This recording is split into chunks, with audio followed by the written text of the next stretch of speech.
Donc maintenant que nous avons travaillé sur la leçon, vous allez voir dans cette vidéo la correction des exercices de la séance 4, donc sur l'application des deux formules qu'on a vues dans la leçon. On commence avec la petite fiche d'exercice dans laquelle vous avez à calculer 3 longueurs de segments différentes et d'en déduire la nature du triangle formé par les 3 points, les 3 extrémités de ces segments. Alors, on vérifie toujours qu'on est bien dans un repère orthonormé, c'est le cas. On va pouvoir calculer avec les coordonnées les 3 longueurs. Donc je vais écrire la formule une seule fois pour AB et ensuite je ne l'écrirai plus pour les autres pour gagner un petit peu de temps. Vous pouvez faire la même chose. Donc la formule c'est racine carrée de xb moins xa au carré plus yb moins ya au carré. On va remplacer. Donc xb c'est l'abscisse de b, c'est donc 2. Moins l'abscisse de A, c'est moins 2. Donc je peux mettre directement plus 2 au carré. Ensuite, YB, c'est 2 également. YA, c'est 3. On fait les calculs. 2 plus 2, ça fait 4. On peut faire directement le carré, donc 16. 2 moins 3, ça fait moins 1. Et moins 1 au carré, ça fait 1. Et on trouve que AB vaut racine de 17. Alors ensuite, il faut calculer AC. Donc je ne recopie pas la formule, je vous la dis juste, c'est donc XC moins XA au carré, plus YC moins YA au carré, et on prend la racine carrée de tout ça. Alors, XC, c'est l'abscisse de C, c'est donc moins 1. Moins l'abscisse de A, qui vaut toujours moins 2, donc ça fait plus 2. On passe aux ordonnées, donc YC moins 1, moins YA, qui vaut 3. Moins 1 plus 2, ça fait 1. 1 au carré, ça fait 1. Moins 1 moins 3, ça fait moins 4. Et moins 4 au carré, ça fait 16. On termine avec BC. Pardon, je n'ai pas fini. Racine de 17. Donc on termine avec BC, pardon. Donc pareil, je n'écris pas la formule avec les lettres, je l'écris directement après avec les chiffres, je vous la dis juste. Donc ce serait XC moins XB plus YC moins YB. Alors XC, c'est moins 1. Moins XB, c'est 2. Plus, encore une fois, moins 1, moins 2. On calcule. Moins 1, moins 2, ça fait moins 3. Moins 3 au carré, ça fait 9. Et là, on a la même chose, plus 9. Donc, on obtient racine de 18. À partir de ces trois résultats, donc AB égale racine de 17, AC égale racine de 17, BC égale racine de 18, on vous demande de conclure sur la nature du triangle ABC. Donc, on constate que AB est égal à AC. Donc, on peut en déduire que le triangle ABC, il est isocèle en A, puisque ce sont les deux côtés qui partent de A qui sont de même longueur. On pourrait avoir une autre particularité de ce triangle, il pourrait aussi être rectangle. Alors, pour vérifier s'il est rectangle, quand on connaît les 3 longueurs d'un triangle, les 3 longueurs des côtés d'un triangle, il faut appliquer la réciproque du théorème de Pythagore. Donc, c'est-à-dire, il faut prendre le plus grand côté, qui est racine de 18, calculer son carré. Donc, racine de 18 au carré, ça fait 18. Calculer la somme des carrés des deux autres côtés. Donc, ça va faire racine de 17 au carré, c'est-à-dire 17, plus racine de 17 au carré, c'est-à-dire 17, 34. Les deux résultats ne sont pas égaux. Donc, le triangle n'est pas rectangle. Mais il faut le vérifier. Voilà pour la question A. Il va falloir refaire la même chose pour la question 2. Je vais aller un tout petit peu plus vite. Oralement, je vous dis tout et je n'écris que les résultats. Bien, allons-y, on commence avec AB. Donc AB, c'est racine de xb moins xa au carré plus yb moins ya au carré. Alors, Concentré, donc xb, moins 1, moins 3, ça fait moins 4.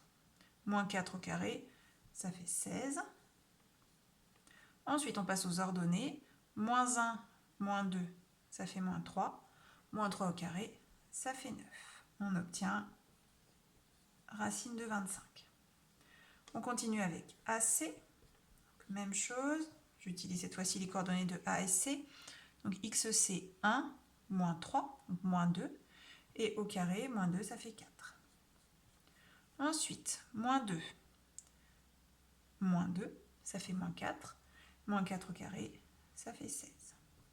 On obtient racine de 20. On continue avec BC. Donc ça va faire 1 moins moins 1. Donc 1 plus 1, 2. 2 au carré, 4. Moins 2 moins 1, moins 3. Alors pardon, je me suis trompée. Moins 2 moins moins 1. Ça fait moins 2 plus 1, donc moins 1. Moins 1 au carré, ça fait 1. Et on obtient racine de 5. Alors, à première vue, ce triangle n'est pas isocèle, il n'est pas non plus équilatéral, puisqu'on n'a aucun côté de même longueur. Il faut vérifier s'il est rectangle, en appliquant toujours, comme tout à l'heure, la réciproque du théorème de Pythagore. Donc le plus grand côté, ça va être forcément AB, puisque c'est racine de 25 qui vaut 5. Donc AB au carré, c'est racine de 25 au carré, c'est-à-dire 25. Ensuite, AC carré plus BC carré, ça fait racine de 20 au carré,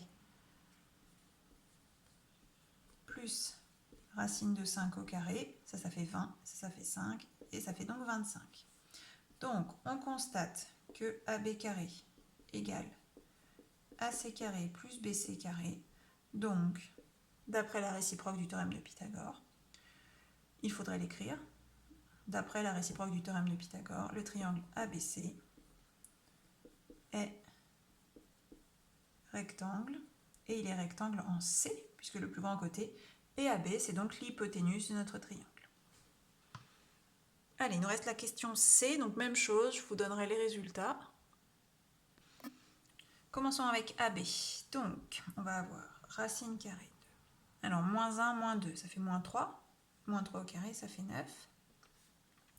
Ensuite, 0, moins 3, ça fait moins 3. Moins 3 au carré, ça fait à nouveau 9. Donc, on trouve racine carrée de 18. Pour AC, 5 moins 2, ça fait 3. 3 au carré, 9.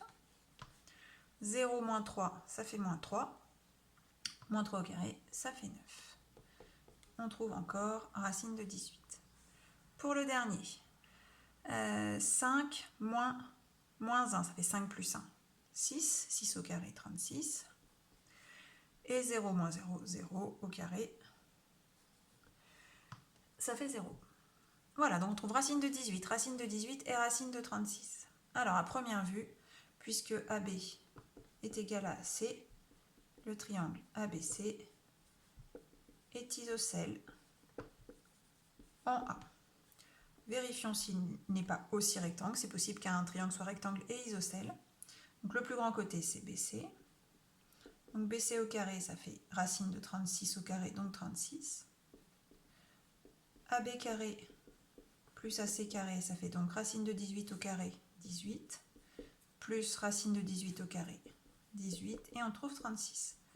Donc on a BC carré qui est égal à AB carré plus AC carré. Donc, d'après la réciproque du théorème de Pythagore, ABC est rectangle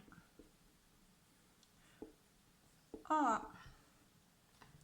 Voilà pour ces exercices, on va pouvoir passer à ceux du livre. Donc, il s'agit de l'exercice numéro 6, page 211. Donc, on vous donne un vecteur de coordonnées moins 3, 4 dans une base orthonormée et on nous demande de calculer la norme de U. Donc là, c'est la deuxième formule de la leçon. Ça va donc être égal à racine de la première coordonnée au carré plus la deuxième coordonnée au carré. Donc, vous commencez à être habitué aux racines carrées maintenant. Moins 3 au carré, ça fait 9. 4 au carré, ça fait 16. Donc, on trouve racine de 25 et on peut écrire ce nombre-là sous la forme juste 5, puisque la racine carrée de 25 vaut 5, puisque 5 au carré vaut 25. On passe à l'exercice suivant, à savoir le 36, page 215. Alors, même chose, les coordonnées d'un vecteur U dans une base orthonormée vous sont données. On nous demande de calculer à nouveau la norme de U, donc même chose. Première coordonnée, moins 12 au carré. Deuxième coordonnée, 5 au carré, ce qui fait moins 12 au carré, ça fait 144. 5 au carré, ça fait 25. Je continue ici. Et on trouve racine de 169, ce qui fait 13, puisque 13 au carré est égal à 169. Voilà, donc dans cette base, la norme du vecteur U, donc la longueur du vecteur U correspond à 5 unités de longueur choisies, et ici 13 unités de longueur choisies. Voilà, c'est terminé pour cette séance.